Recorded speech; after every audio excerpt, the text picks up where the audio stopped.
আজকের এই কাহিনী এমন এক দম্পতির যারা নিজেদের হানিমুনকে অ্যাডভেঞ্চারাস করার জন্য এক নির্জন এবং সুন্দর দ্বীপে আসে। কিন্তু এই জায়গাটা যতটা সুন্দর ছিল তার চেয়ে অনেক বেশি ভয়ঙ্কর আর রহস্যময়। এক অদৃশ্য শক্তি প্রতিটি পদক্ষেপে তাদের উপর নজর রাখছিল এবং খুব দ্রুতই তাদের এই আনন্দ ভ্রমণ একটি দুঃস্বপ্নে পরিণত হয়। এখন তারা কি এই মৃত্যুর দ্বীপ থেকে ফিরতে পারবে, নাকি এটাই হবে তাদের শেষ ঠিকানা? চলুন জেনে নেওয়া যাক আজকের এই হাড় হিম করা কাহিনীতে।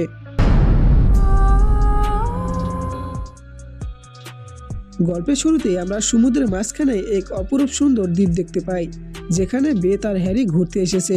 তাদের নতুন বিয়ে হয়েছে, তাই স্মৃতিকে স্মরণীয় করতে তারা এই জনমানবহীন দ্বীপটি বেছে নিয়েছে। তারা এখানে 10 দিন থাকবে এবং খুব আনন্দ করবে। জ্যাকসন নামের এক লোক তাদের বোটে করে দ্বীপে পৌঁছে দিয়ে যায়। যাওয়ার সময় সে বলে, যদি 10 দিনের আগে ফিরতে চাও তবে স্যাটেলাইট ফোনে কল দিও। বেথ হাসি মুখে বলে, আমরা এত তাড়াতাড়ি কেন ফিরবো? অর্থাৎ তারা এখানে চুটিয়ে মজা করতে চায়। আনন্দের আতিশয্যে তারা বুঝতেই পারেনি যে জ্যাকসনের দেওয়া সেই স্যাটেলাইট ফোনটি হতে যাচ্ছে তাদের জীবন বাঁচানোর শেষ সম্বল।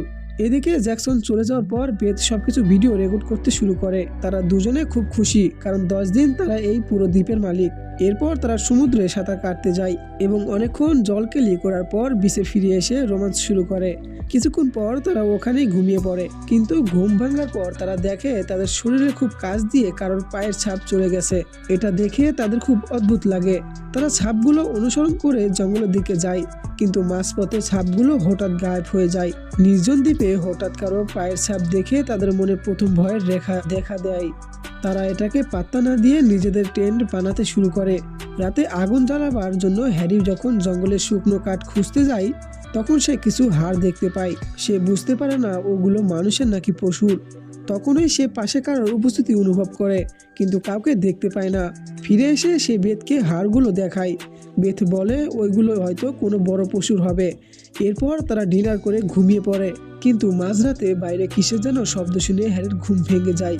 বাইরে তাকিয়ে কাউকে না দেখে বেথ বলে, হয়তো বাতাসের শব্দ। অন্ধকারের নিস্তব্ধতা ভেঙে আসা সেই শব্দগুলো আসলে কোনো আসন্ন বিপদের সংকেত ছিল, যেটা তারা টেরই পায়নি। পরদিন সকালে হ্যারি সাঁতার কাটার সময় বেথ তাকে ডেকে দেখায় যে কেউ একজন তাদের জামা কাপড় গাছের ডালে ঝুলিয়ে রেখেছে। তারা পুরো জঙ্গল খুঁজেও কাউকে পায় না। তারা ভাবে হয়তো কোনো বানরের কাজ। এরপর তারা মাছ ধরতে যায়। সেখানে হ্যারি একটা বিষাক্ত স্টোন ফিশের উপর পা দিতেই যাচ্ছিল, কিন্তু বেথ তাকে বাঁচিয়ে নেয়। বেথ বলে এই মাছের বিষ এত মারাত্মক যে 30 মিনিটের মধ্যে মানুষ মারা যায়। সমুদ্রের নিচে লুকিয়ে থাকা এই বিষাক্ত প্রাণীর মতোই দ্বীপের পরতে পরতে মৃত্যু লুকিয়েছিল। মাছ ধরা শেষে তারা হঠাৎ জঙ্গল থেকে কারোর কান্নার আওয়াজ শুনতে পায়। শব্দের উৎস খুঁজতে গিয়ে তারা জঙ্গলের গভীরে একটি পুরনো পরিত্যক্ত ঘর দেখতে পায়। ঘরের ভেতর একটা বিছানা আর কিছু পুরনো আসবাবপত্র ছিল। হ্যারি ভিতরে গিয়ে দেখে দেয়ালে একটি ছবি আঁকা, যেখানে একটি মেয়ে বল্লম দিয়ে এক লোককে মারছে। বাইরে এসে বেথ তাকে একটি কবর দেখায়, যেখানে ক্রসের উপর কোরাল নামটি লেখা ছিল। ঠিক তখনই আমরা দেখি আড়াল থেকে কেউ তাদের উপর নজর রাখছে। কোরালের কবর আর দেয়ালে আঁকা সেই ছবি তাদের বুঝিয়ে দিচ্ছিল যে এই দ্বীপের ইতিহাস মোটেও সুখকর নয়। এদিকে টেন্টে ফিরে বেথ তার ক্যামেরার রেকর্ডিং চেক করতে গিয়ে শিউরে ওঠে। সে দেখে যখন তারা রাতে ঘুমাচ্ছিল তখন কেউ একজন তাদের অজান্তেই তাদের প্রাইভেট ভিডিও রেকর্ড করেছে। বেথ খুব ভয় পেয়ে যায় এবং তখনই ফিরে যেতে চায়, কিন্তু হ্যারি তাকে বোঝায় যে এটা হয়তো কেউ প্ল্যান করেছে। কিন্তু বেথ জানে দ্বীপে তারা ছাড়া কেউ নেই। কিছুক্ষণ পর তারা সমুদ্রে একটি বোট দেখে, যেখানে দুজন লোক মাছ ধরছিল।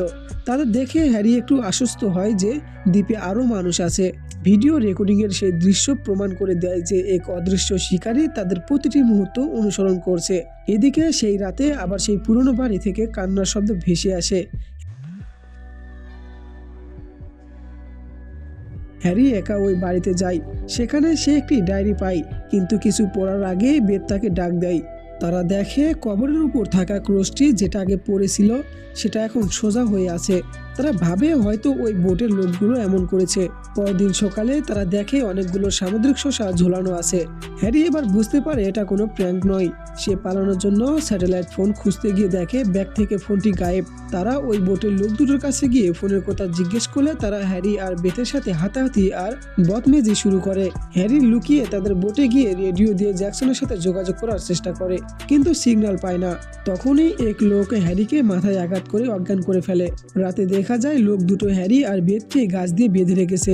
এক লোক বেথের সাথে চিলতাহানি করতে গেলে হঠাৎ জঙ্গল থেকে কিছু শব্দ শুনে তারা চেক করতে যায়। এই সুযোগে হ্যারি নিজেকে আর বেথকে মুক্ত করে নেয়। কিছুক্ষণ পর গুলির শব্দ আর লোক দুটোর চিৎকার শোনা যায়। তারা দেখে এক লোক মারাত্মক আহত আর অন্যজন ভয়ে বোট নিয়ে পালিয়ে যাচ্ছে। পরদিন বেথ ওই আহত লোকের রক্তের দাগ ধরে পুরনো বাড়িতে পৌঁছে ডায়েরিটা পড়তে শুরু করে। ডায়েরি থেকে জানা যায় অনেক বছর আগে কোরাল নামের এক মেয়ে এখানে ফেসে গিয়েছিল।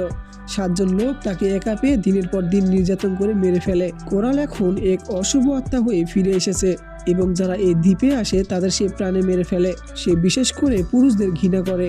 হ্যারি এসব বিশ্বাস না করে চলে যায়, কিন্তু বেথ কোরালের কবরে ঝিনুক সাজিয়ে ক্ষমা চায়। ডায়েরির পাতায় লেখা সেই করুণ ইতিহাস কোরালের প্রতিশোধের আগুনকে ফুটিয়ে তোলে। রাতে হ্যারি আর বেথের মধ্যে কোরালের অস্তিত্ব নিয়ে ঝগড়া হয়। মাঝরাতে হ্যারি একটি ভয়াবহ স্বপ্ন দেখে জেগে ওঠে।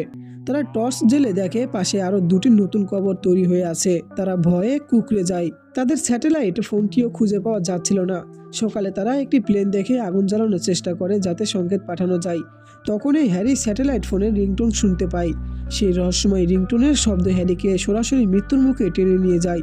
হ্যারি ফোনের শব্দ অনুসরণ করে ওই বাড়িতে ঢোকে। ফোন রিসিভ করতেই সেই কোরালের উপর হওয়া সেই নির্যাতনের আত্মচিৎকার শুনতে পায়।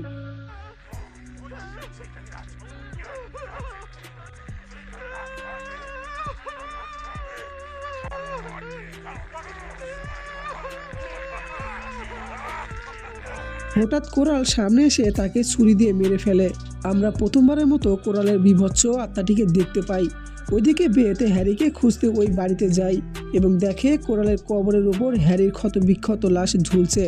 বেথ তখন শোকে ও আতঙ্কে ওখানে জ্ঞান হারায়। কোরালের ঘৃণা হ্যারিকে এক করুণ আর যন্ত্রণাদায়ক পরিণতি দান করে।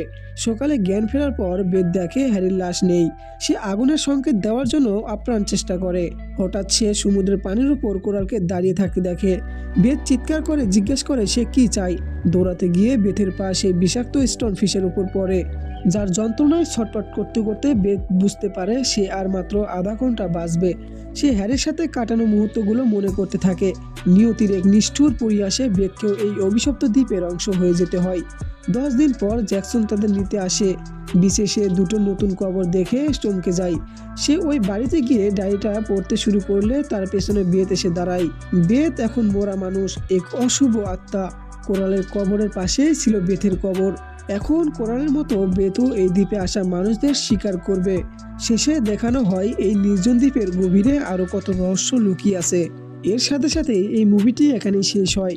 তো ভিডিওটি ভালো লাগলে অবশ্যই একটি লাইক, শেয়ার এবং চ্যানেলটি সাবস্ক্রাইব করে যাবেন। আর আমাদের আবারও দেখা হবে কোনো এক নতুন মুভির এক্সপ্লেনেশন ভিডিও নিয়ে। ততক্ষণের জন্য উপভোগ করতে থাকুন আপনার জীবনের প্রতিটি মুহূর্তকে। আজকের জন্য টেক কেয়ার।